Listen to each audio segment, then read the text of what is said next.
France সেরার পুরস্কার জিতলেন এমবাপ্পে। পিএসজির মৌসুম শেষ হওয়ার এখনো বাকি 2 ম্যাচ। তার আগেই দল ছাড়ার ঘোষণা দিয়েছেন ক্লাবটির শীর্ষ তারকার কাইলিয়ান এমবাপ্পে। ক্লাব ছাড়ার আগে ফ্রান্সের বর্ষসেরা খেলোয়াড়ের পুরস্কার উঠেছে বিশ্বজয়ী ফরোয়ার্ডের হাতে। সোমবার প্যারিসে জমকালো আয়োজনে ফ্রেঞ্চ প্লেয়ার্স ইউনিয়নের পুরস্কার বিতরণীতে এমবাপ্পের হাতে তুলে দেওয়া হয় বর্ষসেরার পুরস্কার। টানা পঞ্চমবারের মতো ফ্রেঞ্চ লিগের সেরা খেলোয়াড়দের পুরস্কারটি জিতলেন এমবাপ্পে। চলতি মৌসুমে সব ধরনের প্রতিযোগিতা মিলিয়ে পিএসজির হয়ে 44 গোল করেছেন এই ফরোয়ার্ড।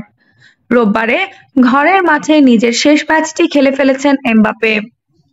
তুলুজের কাছে সেই ম্যাচে 3-1 গোলে হেরেছে পিএসজি। ম্যাচের একমাত্র গোলটি এমবাপ্পের। পুরস্কার পাওয়াদের তালিকাতেও আধিপত্যের ছাপ পিএসজির। বর্ষসেরা তরুণ খেলোয়াড়ের পুরস্কার জিতেছেন দলটির মিডফিল্ডার ওয়ারেন জেইর এমেরি, আর বর্ষসেরা গোলরক্ষক হয়েছেন Gianluigi Donnarumma. Afsana Nowrin, Bangla sports.